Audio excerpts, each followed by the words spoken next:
Get ready for the countdown. 10, 9, 8, 7, 6, 5, 4, 3, 2, 1, 0.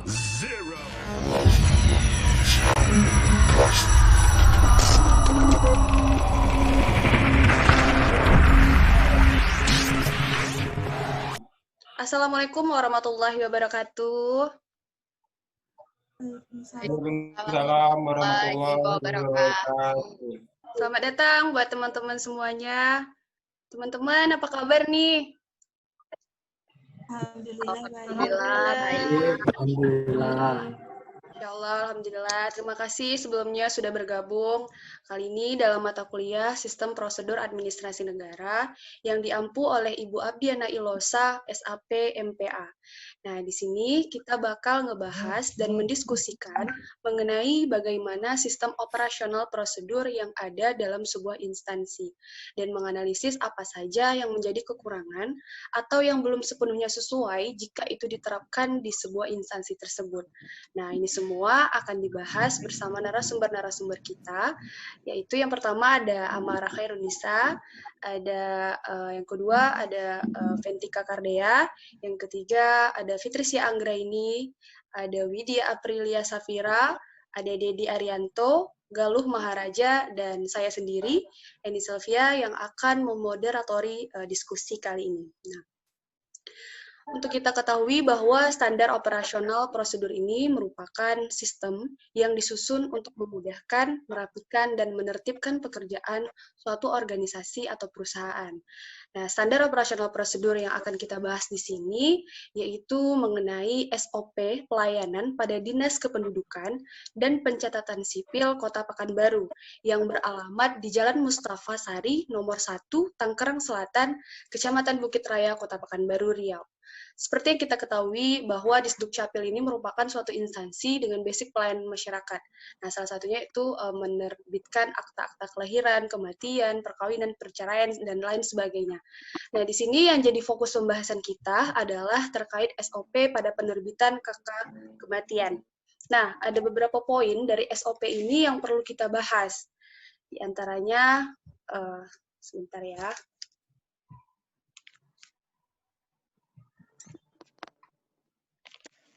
Nah, seperti yang kita lihat di sini, ada beberapa poin yang terdapat dalam SOP KK kematian di sini. Nah, yang pertama itu pada poin A. Di sini disebutkan bahwa surat keterangan kematian visum dari dokter atau petugas kesehatan. Nah, mungkin untuk yang pertama saya ingin bertanya kepada Fitrisya gitu. Nah, seberapa penting sih gitu surat kematian ini harus dikeluarkan dari dokter kayak gitu? Baiklah, terkait pada persyaratan poin A, di mana surat kematian dari dokter atau petugas kesehatan untuk akta kematian ya. Surat kematian dari dokter ini penting ya, di mana sebagai bukti bahwa yang bersangkutan memang telah tiada gitu. Namun kita kembali lagi, persyaratan surat kematian ini untuk poin A tadi, surat keterangan kematian dari dokter itu bergantung di mana tempat meninggalnya gitu. Kalau meninggalnya itu di rumah, keluarga atau kerabat terdekat itu cukup membuat surat pernyataan kematian dari RT atau kelurahan saja. Namun apabila tempat meninggal yang bersangkutan itu berada di rumah sakit, maka harus ada surat kematian dari dokter atau dari para medis. Nah, tujuannya di sini sebenarnya mempermudah saja ya. Kalau meninggalnya di rumah kan repot nanti kalau harus ke rumah sakit lagi gitu untuk mengurus surat kematian. Nah, selain itu kan surat akta kematian ini yang poin A tadi persyaratannya penting karena surat dari dokter ini kan menjadi salah satu syarat pengurusan akta kematian untuk baik itu pengurusan warisan gitu sebagai syarat klaim asuransi untuk masalah pencegahan penyalahgunaan data nantinya begitu ya. Oke, berarti di sini menurut Fitricia untuk poin A ini udah sesuai lah gitu ya, gitu. Karena memang sebenarnya surat keterangan dari dokter ini memang penting gitu. Dan apa namanya itu ini juga sebagai syarat untuk mendapatkan asuransi jiwa gitu. Namun untuk surat keterangan kematian dari dokter ini tuh hanya bisa diakses atau didapat oleh atau dikeluarkan gitu dari rumah sakit untuk yang meninggal di rumah sakit kayak gitu ya, Ci. Apa namanya itu? Nah, ngomong-ngomong masalah asuransi jiwa nih gitu. Tapi ada juga nih penyakit atau penyebab kematian yang asuransi jiwanya itu tidak cair kayak gitu. Tidak ada tanggungan asuransi jiwanya gitu. Nah, itu kira-kira penyakit apa aja sih gitu yang tidak bisa dicairkan uang asuransi jiwanya itu? Ya, begini. Inti dari manfaat asuransi itu kan salah satunya asuransi kesehatan untuk memberikan pertanggungjawaban layanan kesehatan pada pegawainya atau pada nasabahnya ya pada umumnya. Namun bukan berarti semua penyakit atau keluhan pada nasabah atau pegawai itu akan di-cover oleh perusahaan atau suatu instansi. Jadi di sini ada beberapa penyakit yang tidak di-cover, tidak diklaim oleh asuransi kesehatan, diantaranya yaitu penyakit bawaan. Di mana penyakit bawaan ini artinya penyakitnya itu telah ada sejak lahir, contohnya kayak penyakit asma gitu kan, itu tidak di-cover oleh asuransi kesehatan.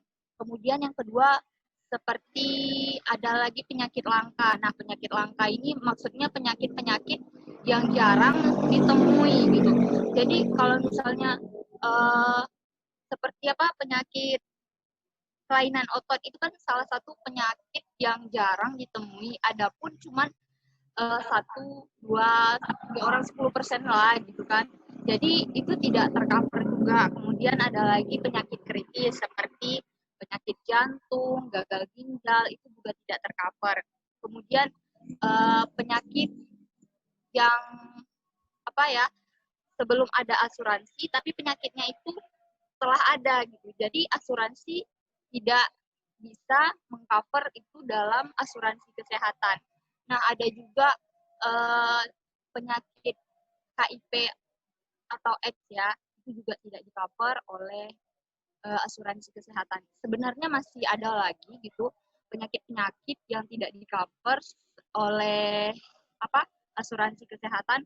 Namun sebagian besar yang perlu kita ketahui itu penyakit-penyakit yang tidak di-cover tadi. Begitu ya.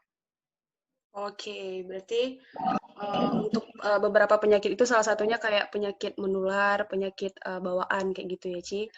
Oke, contohnya saya juga rasa kan yang sekarang ini penyakit yang terkait dengan wabah gitu, itu juga tidak tercover. Contohnya yang sekarang lagi itu kan wabah pandemi COVID-19 ini itu juga tidak tercover. Ya. Oke. Oke, baik ya. Saya rasa jelas ya untuk poin yang pertama ini. Kemudian ada beberapa poin lagi gitu di sini di poin ketiga. Nah, di sini disebutkan membutuhkan fotokopi KTP 2 orang saksi ya. Nah, 2 orang saksi di sini nih yang dimaksud apakah orang dari rumah sakit atau perusahaan asuransi atau dari pihak ahli waris gitu. Kalau menurut Ventika Kardia gimana?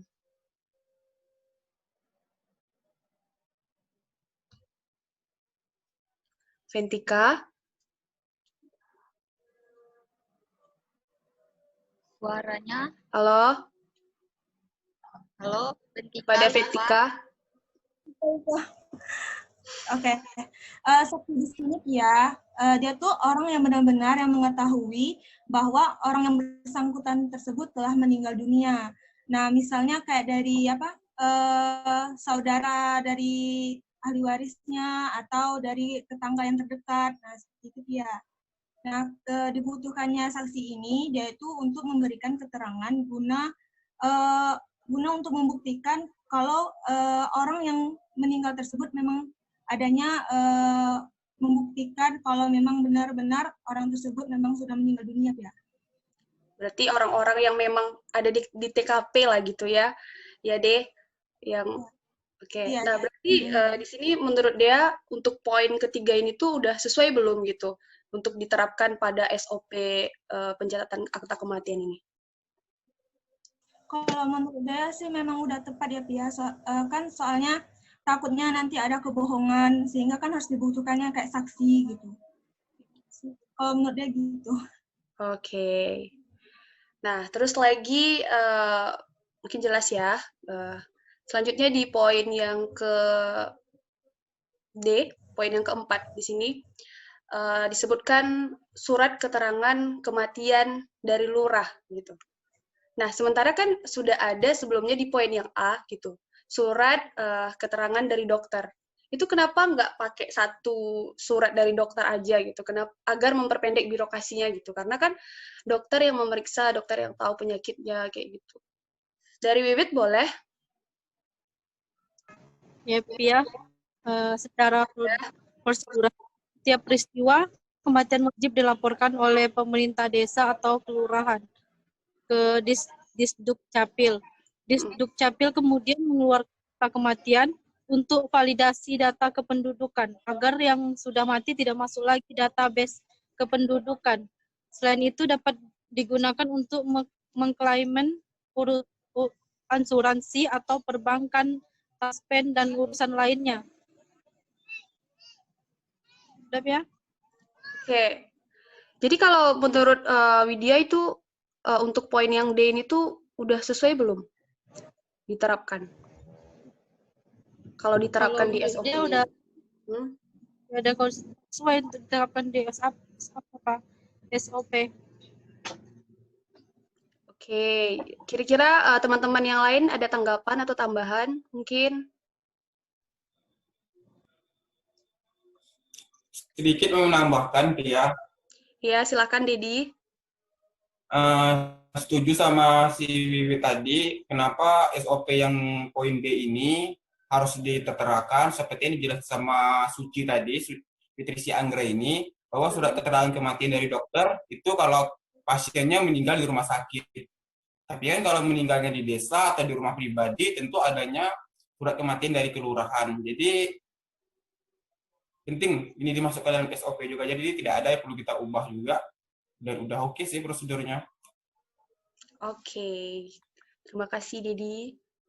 Nah, selanjutnya mungkin terakhir ya untuk di bagian persyaratan ini, yang di poin E. Ini kan disebutkan surat keterangan domisili dari RT dan RW bagi yang tidak memiliki KK dan KTP. Nah, kata KTP di sini, nah, kan di syarat wajib itu harus ada KTP gitu. Berarti sebenarnya itu di sini tuh arahnya kemana dan ini tuh diperuntukkan untuk usia berapa gitu. Mungkin untuk Amara, Khairunisa. Di sini tuh juga Mara kurang mengerti juga ini kenapa, karena ini adalah menurut Mara poin dari persyaratan yang bagian E itu juga hal yang mengganjal menurut Mara. Kayak surat, kita baca ya, surat keterangan domisili dari RT dan RW bagi yang tidak memiliki KK dan KTP. Sedangkan kalau misalnya yang pengurus, kalau misalnya ini memang ditujukan untuk pengurus akta kematian, dia pasti punya KTP kalau itu udah 17 tahun ke atas misalnya, kayak dia udah nerima KTP. Tapi kalau misalnya dia masih di bawah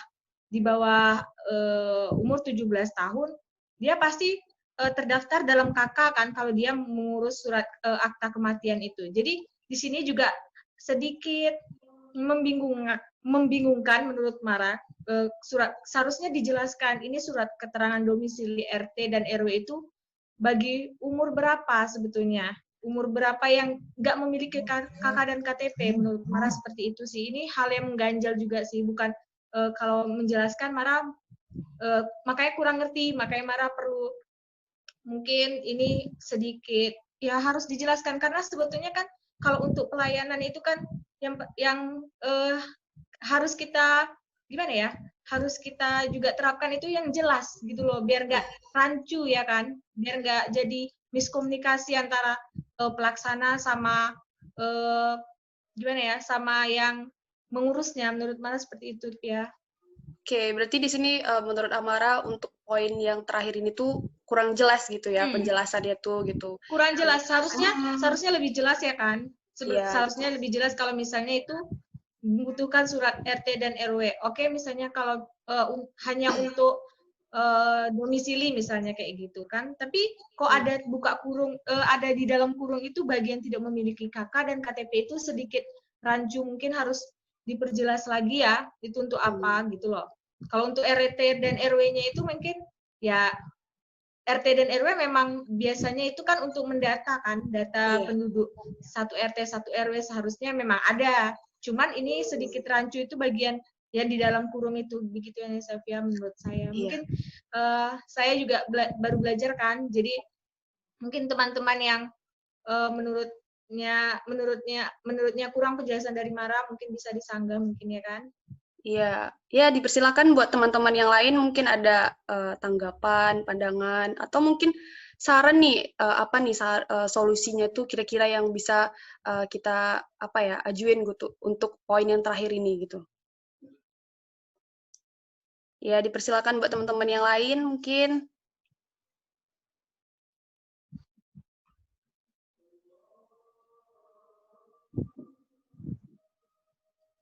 Kayaknya untuk saran cuma ya itu hanya diperjelas ya Pia. Iya Amara. Mungkin kalau untuk saran itu cuma kita meminta pihak yang berwenang itu untuk memperjelas supaya tidak ada miskomunikasikan antara pelaksana dan yang ngurusnya seperti itu mungkin menurut Mara.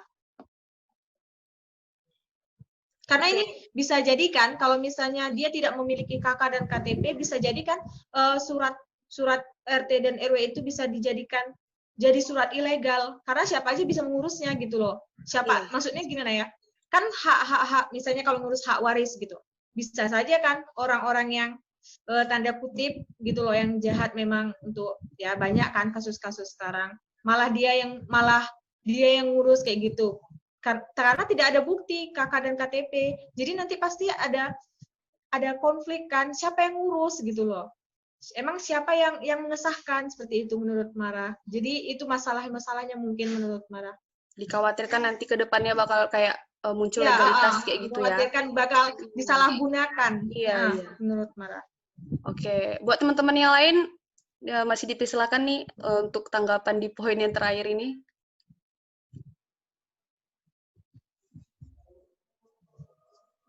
Oke, baik. Kalau tidak ada ya, mungkin kita lanjut ya, gitu. Kita anggap udah clear ya untuk di bagian persyaratan ini. Nah, kemudian kita lanjut yang di bagian sistem, mekanisme, dan prosedur. Nah, langsung aja mungkin ya, untuk Saudara Dedi deh. Nah, bagaimana menurut Dedi yang di bagian sistem, mekanisme, dan prosedur ini, Den? Kira-kira apa yang menurut pandangan Dedi di sini yang menjadi masalah gitu? Oke, bisa tolong ke bawahkan lagi ya? Oke. Oh iya. Oke, selanjutnya kita bahas masalah SOP, sistem, mekanisme, dan prosedurnya. Nah, kita bahas poin pertama. Di sini nanti silakan kawan-kawan kalau ada masukan mungkin mau diubah ataupun dihapuskan yang tidak perlu agar memperpendek birokrasi, ya kita rumputkan di sini. Untuk poin pertama itu menerima dan memeriksa berkas permohonan dari masyarakat. Bisa kita terima kan? Menerima dan memeriksa berkas permohonan dari masyarakat. Jelas ya? Ini memang harus ada permohonan dari masyarakat ke pihak Disduk Capilnya. Yang kedua, itu menginput dan mencetak belangko akta kematian. Ini dilakukan dari pihak Disduk Capil harusnya, dia menginput data yang dimasukkan sama pemohon dan mencetak belangko akta kematian yang akan diisi sama pemohon tadi. Nah, yang ketiga, menerima dan memeriksa belangko akta kematian jika belum benar, maka akan dikembalikan kepada operator untuk diperbaiki. Jika sudah benar, akan diparaf dan diserahkan kepada Kepala Bidang Pencatatan Sipil. Nah, poin keempat, kelima, dan keenam, kalau kita baca-baca lagi, itu bunyinya hampir sama, yang hanya pembedanya di terakhir kata. Kalau di poin keempat diserahkan kepada kepala dinas. Nah, kalau yang poin kelima itu ditandatangani sama kepala dinasnya. Nah, saya rasa habis waktu. Halo? Halo, Det. Masih nyambung kok. Nah, oke. Saya rasa ini bisa kita potong birokrasinya. Jadi bunyi untuk yang poin ketiga itu bisa mewakili dari poin keempat dan kelima. Itu bunyinya kita ubah. Yang ketiga, menerima dan memeriksa belangko akta kematian. Jika belum benar, maka akan dikembalikan kepada operator untuk diperbaiki. Jika sudah benar, akan diparaf dan diserahkan kepada kepala bidang pencatatan sipil dan diteruskan kepada kepala dinas untuk ditandatangani. Nah, jadi langsung yang tiga ini, dan yang lanjut keempatnya itu terakhir, poin terakhirnya itu baru menyerahkan kepada pemohon jika sudah ditandatangani sama kepala dinasnya.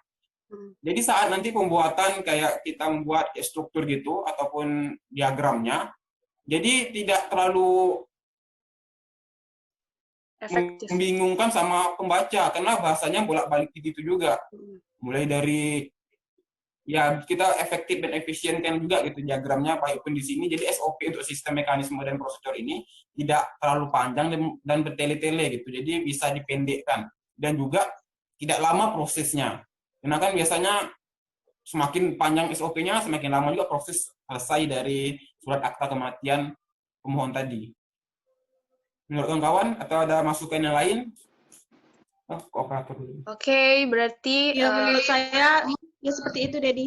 Iya. Dipangkaskan biar nggak ada miskomunikasi kan antara pemerintah dengan masyarakatnya. Karena kalau kayak gini ya pasti balik-balik juga sih. Seperti yang disampaikan juga kalau misalnya ini dibuat dengan kayak apa gitu, alurnya gitu, pasti dia bolak-balik ya kan. Ini agak rancu sih menurut saya.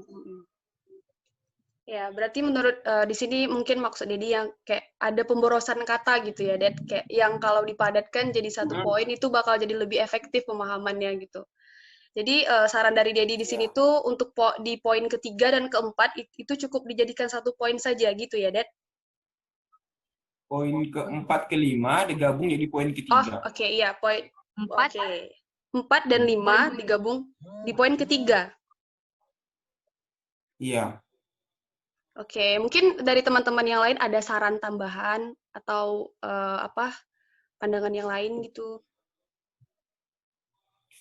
Apa yang surat keterangan kematian dari lurah sama domisili dari RT itu ya? Ini yang di bagian sistem mekanisme dan prosedur, Fitrisia. Oh, Kalau ada tanggapan, dipersilahkan. Mungkin buat teman-teman yang lain juga.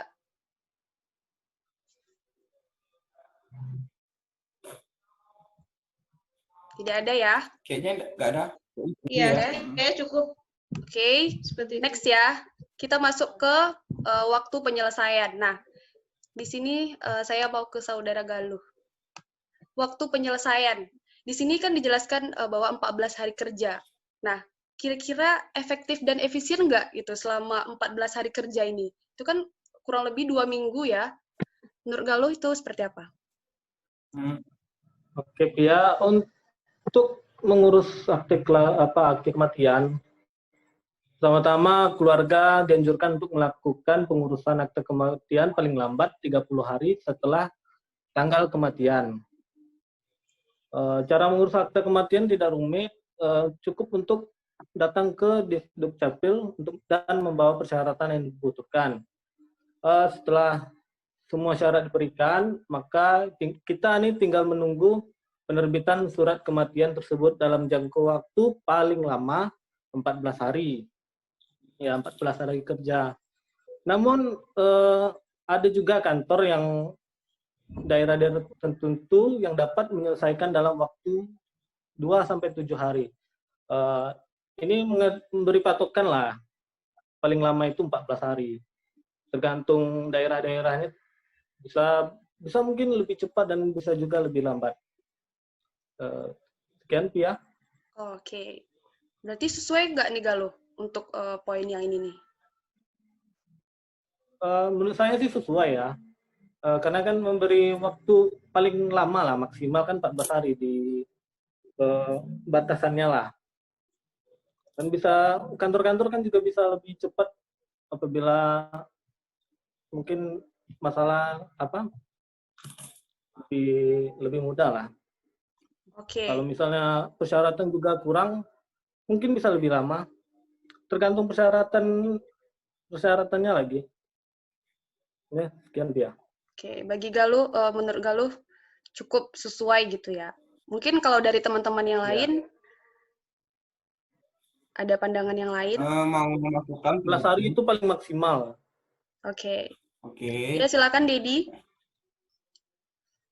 Oke, 14 hari mungkin maksimal. Cuma kalau ini bisa lebih optimalkan lagi, kenapa tidak cepat gitu? Kan kita sudah melihat nih persyaratan-persyaratan di atas tadi. Rasanya juga tidak terlalu berbelit-belit persyaratannya.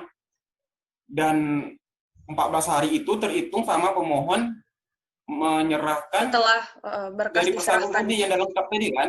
Iya. Nah, jadi 14 hari ini memang diproses di kantornya. Jadi kalau bisa 7 hari sampai ada yang bisa 2 hari sampai 7 hari, kenapa khusus di wilayah kita tidak bisa gitu kan? Tentu kalau masalah SDM kayaknya kita juga tidak terlalu ketinggalan amat masalah SDM. Udah cukup berkualitas. Jadi ini masih bisa di 14 hari dijadikan 7 hari gitu. Karena kan juga sekarang banyak juga menggunakan kayak aplikasi untuk mempercepat proses tanpa harus manual. Kan mungkin kita bisa terapkan kayak gitu juga. Iya. Tambahan Pia? Iya, kepada Fitrisya.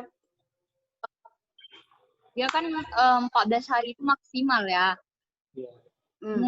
Mungkin sesuai aja ya kalau 14 hari, karena kan kalau kita lihat di poin A terkait surat keterangan dari dokter visum itu kan biasanya nggak keluar dalam 1 hari penerbitan surat visum itu. Oh, jadi kalau menurut Suci kalau enggak, Ci, maksudnya gini, Ci. Di sini kan bunyinya 14 hari kerja. Jangka waktu penyelesaian untuk pelayanan ini adalah 14 hari kerja. Terhitung sejak berkas dinyatakan lengkap dan diberikan tanda terima berkas. Berarti pemohon ini sudah menyerahkan persyaratannya ke kantor. Jadi kantor yang mau... Nah, jadi itu tadi. Iya. Sorry guys. Iya. Kalau tergantung daerah-daerahnya masing-masing lah. Iya, kalau misalnya ASN-nya atau apanya, apa ya namanya ya, yang mengurusnya lah lebih cepat kan, ya kita cuman bisa berharap lah ya. Ya, kembali lagi setuju ya, tadi nggak terbaca terhitung sejak berkas dinyatakan lengkap. Kalau misalnya 14 hari maksimalnya itu terhitung sejak berkas dinyatakan lengkap dan tanda terima berkas, itu kayaknya memang nggak wajar dalam 14 hari waktunya. Jadi bakal mungkin lebih efektif kalau waktunya itu lebih dikurangi lebih kayak cepat gitu. lagi ya. Biar lebih cepat, lebih efektif juga. Oke, yang lain masih ada tanggapan atau sarannya? Dipersilakan. Tidak ada ya? Sepertinya cukup ini, Sylvia. Oke. Terkait dengan apa tadi saran, Pia? Iya. Ya sedikit Pia, kalau terkait dengan saran dari ini terkait dengan pengurusan akta kematian, kita ini masalahnya masih pada minimnya pemahaman masyarakat tentang pentingnya akta kematian tersebut. Jadi kita di sini kan padahal akta kematian ini tadi untuk data kependudukan yang baru ya. Jadi misalnya ada baik itu terkait bantuan-bantuan, jadi yang sudah meninggal dunia itu seharusnya tidak terklaim lagi kan. Tapi itu banyak terjadi kesalahan data untuk penerima bantuan sosial misalnya. itulah gunanya masyarakat ini paham terkait dengan akta kematian.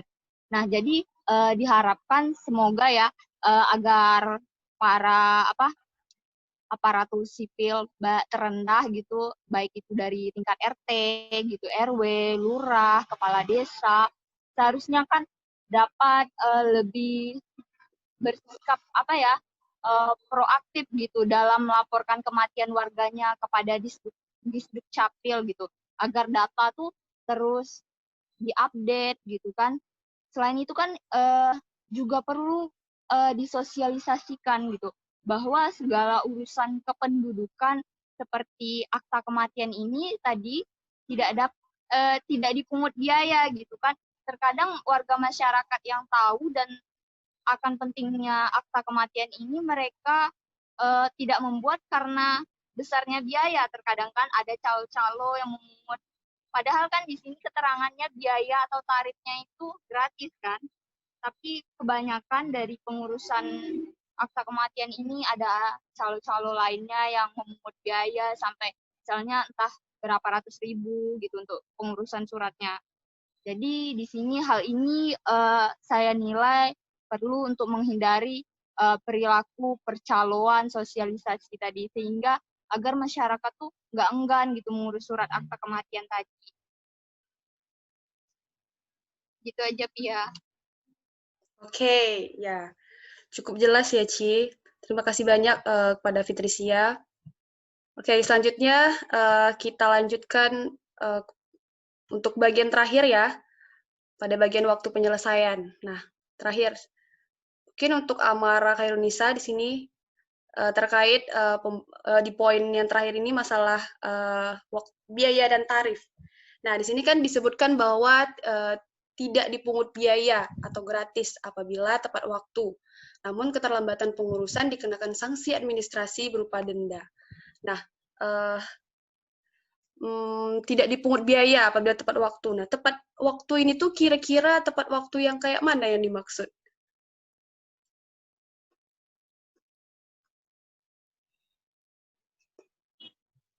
Itu juga jadi pertanyaan ya. Saya nggak bisa menjawabnya gimana. Itu juga rancu menurut saya. Karena tadi kan, kayak kita dengar penjelasan dari Galuh. Galuh dari baca kalau misalnya itu tidak apabila tepat waktu ini itu dimulai dari 30 hari setelah kematian ya kan. Seharusnya di dalam SOP itu dibikin tidak dipungut biaya atau gratis, itu memang hak dari warganya kan gitu. Apabila tepat waktu, seharusnya juga apabila tepat waktunya itu ditulis apabila tepat waktu dalam tanda kurung 30 hari setelah kematian kayak gitu. Namun keterlambatan pengurusan dikenakan sanksi administrasi berupa denda. Kalau misalnya gimana kalau misalnya masyarakat yang kita tahu kan kalau misalnya dalam keadaan berduka kan tidak ingin mengurus apapun gitu ya kan. Gimana dengan keadaan yang seperti itu? Seharusnya ini ada, tidak perlu denda lah gitu loh. Kenapa nggak dendanya itu diarahkan sama petugas yang lama menyelesaikannya? Kenapa masyarakat yang berdukanya itu yang malah dia yang kena denda gitu loh?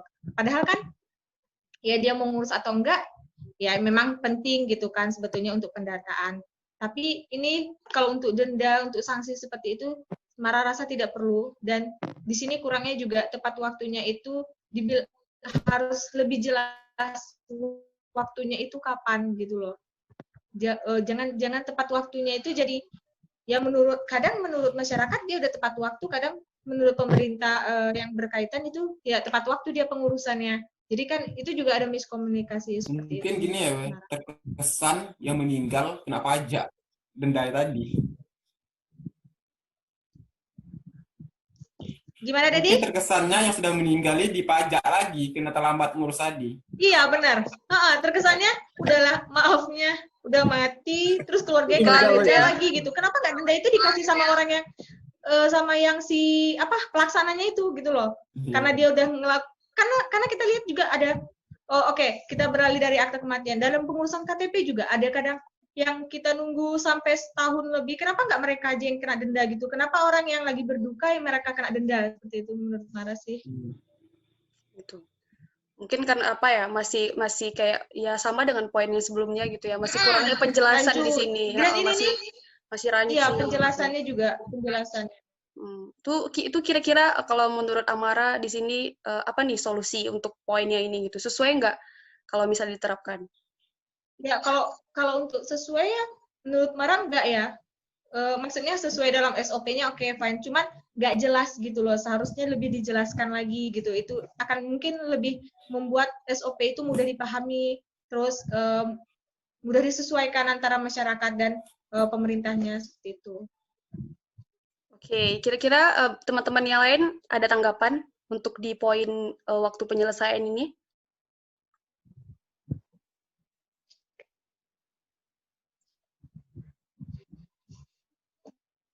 Gimana teman-teman? Ada tanggapan? Sepertinya tidak ada, Kani Sofia. Oke. Cukup ya. Mungkin kalau untuk pembahasan pengaduan layanan di sini, bagi teman-teman yang merasa masih ada yang mengganjal, dipersilakan.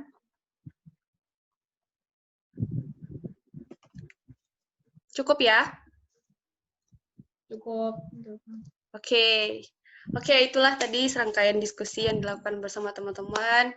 Di sini mungkin kami bisa menyimpulkan bahwa berdasarkan analisis dari teman-teman, bahwa yang masih ada beberapa dari poin-poin yang ada di SOP penerbitan KK kematian ini yang seharusnya mungkin lebih dirampingkan lagi atau lebih disederhanakan lagi gitu ya, agar lebih jelas, mudah dipahami, dan tidak merumitkan masyarakat tentunya. Gitu. Nah, mungkin terima kasih buat teman-teman untuk diskusi hari ini.